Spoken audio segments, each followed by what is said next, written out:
seem a bit odd to hear OSHA grouped with under the heading clean and in relation to building standards.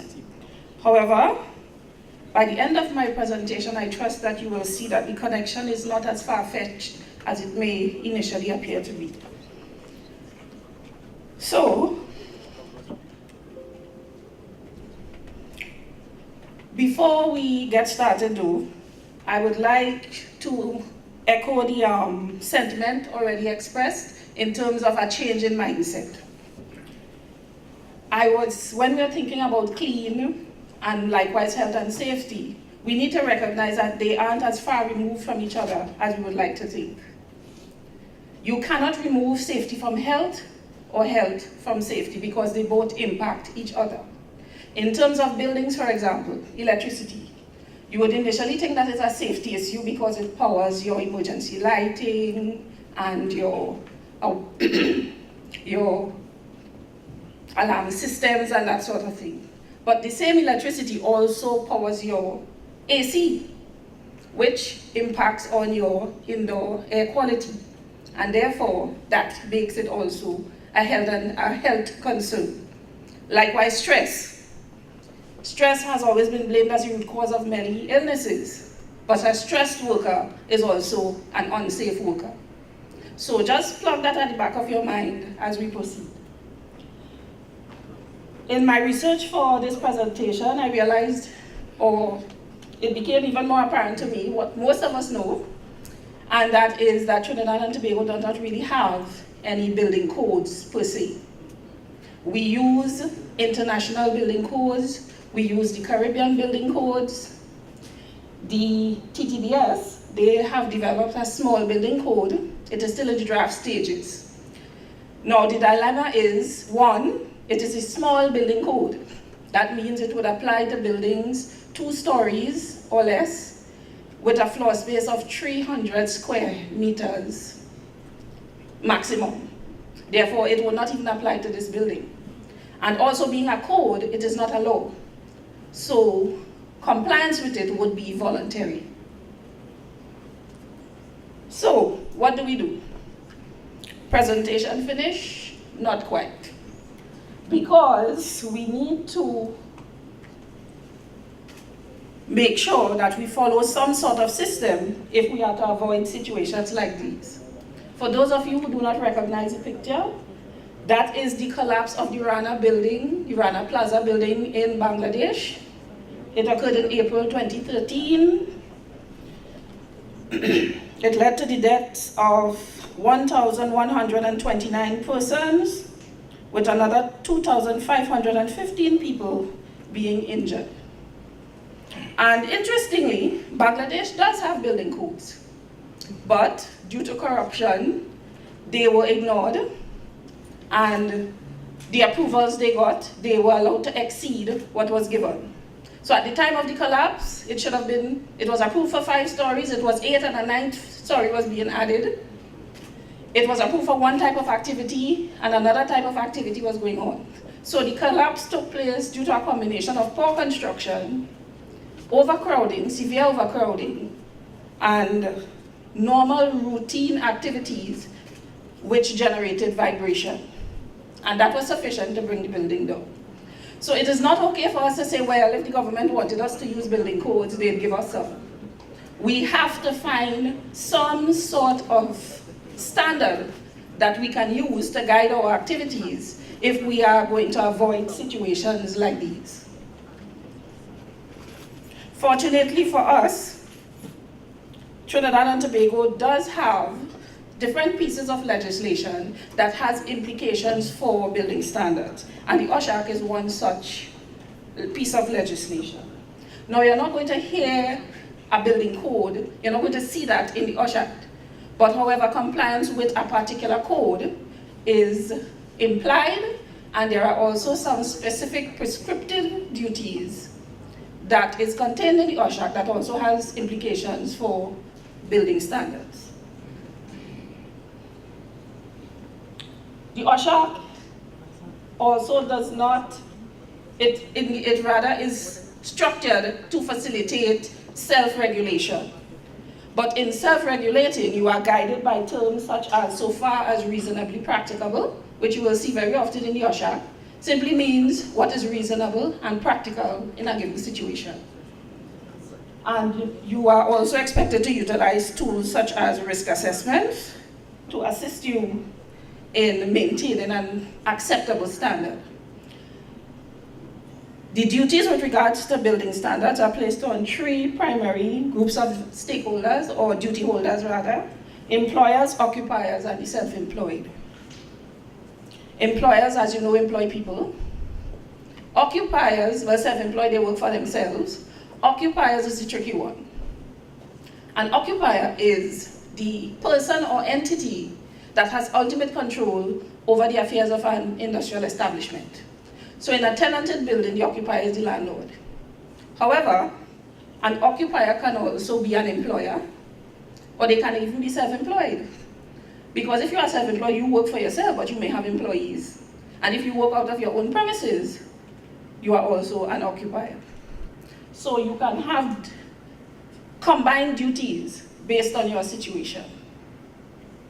So who is responsible for what? So we'll delve now into the OSHA Act to see who has been given responsibility for what, bearing in mind that you may have multiple responsibilities. The general duty section of the OSHA, it places a duty on employers. So we are starting with employers, excuse me. And the general duty clause places a duty on employers to provide for the safety, health, and welfare of all their employees while at work. That is a very broad-based duty, and a lot of things can be implied under that clause, including the maintenance of a good and acceptable level of building safety.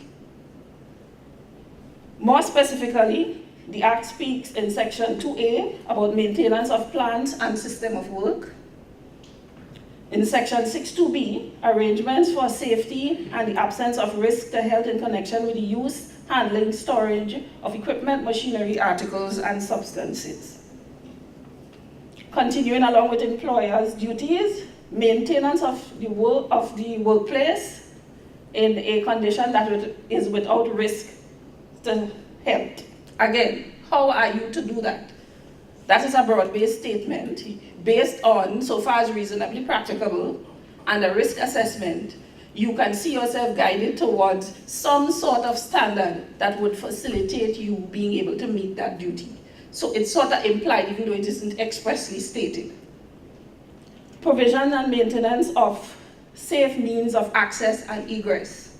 You tend to get a lot of guidance on that from the fire service, and their standard, the one that they use, is the NFPA, Fire and Life Safety Code, which is an American standard. Provision and maintenance of a working environment that is without risk to health and has amenities for arrangements for the welfare of your employees.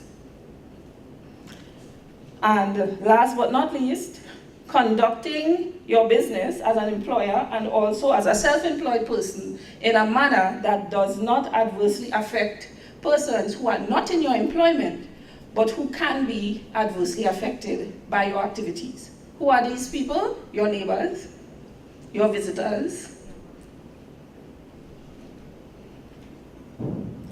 In terms of occupiers, the Act gets a bit more specific in terms of building standards.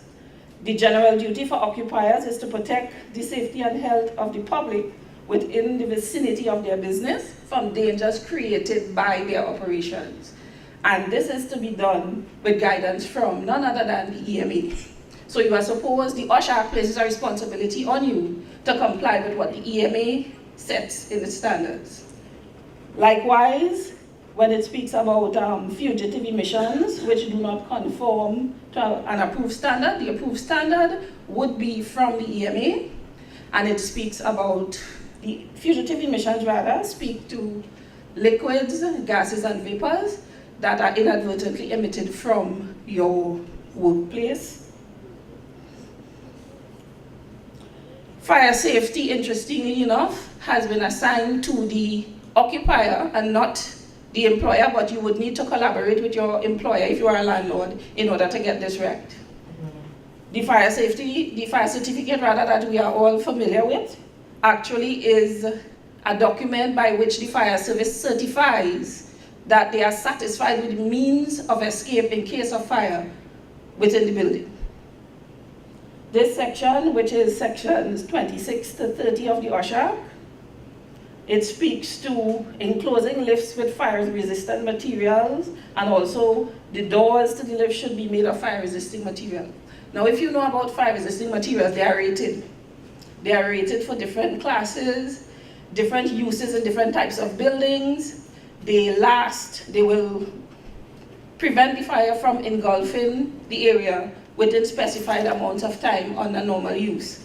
So again, a standard applies here where you would look for the type of material that is suited for the rating of your building. This section also covers safety signage, emergency lighting, fire alarm systems, keeping exit routes unobstructed, and provision of firefighting equipment. Occupiers are also given responsibility for provision of adequate ventilation, or either by the provision of air conditioning or other means. This is one that we encounter all the time. Even in this building, if the AC were to go down, we would have to leave because there is no alternative means of ventilating this room. So there are some other duties for which there is no specifically identified duty holder, but they use terms like any person. Overcrowding, remember we talked about Rana Plaza being overcrowded. Overcrowding is one where it shall be or any person applies. And under section 35, based on how the room is constructed, a space of 7.5 cubic meters or 11.5 cubic meters should be allowed for each person working within that workroom.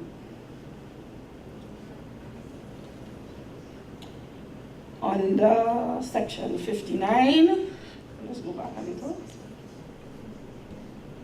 Approval of the chief inspector is to be obtained whenever you construct a new factory or you do any major renovations or installations that will affect the risk profile of that building.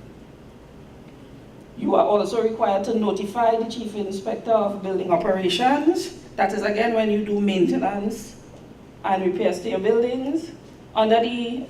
There are also legislation called subsidiary legislation that was adopted from the OSHA's predecessor, the Factories Ordinance, that covers certain issues, and these were adopted when they passed the OSHA.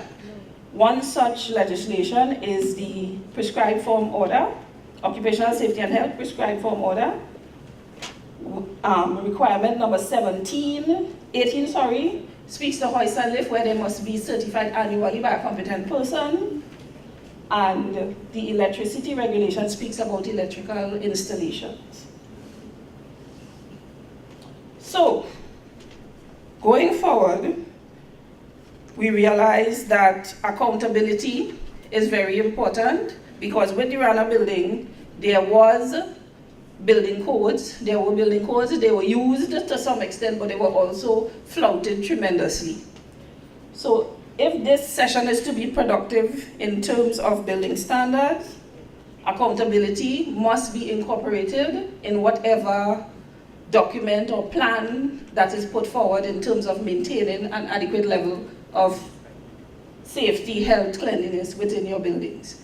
Other sources of guidance other than the OSHA are the same small building code from TTBS, the Cubic Caribbean Uniform Building Code, the International Building Code, the Public Health Ordinance, the Public Policy on Persons with Disabilities. That is not a law, but it is a policy that is recognized in Trinidad and Tobago, and it also contains certain specifications with regards to making your buildings user-friendly to disabled persons.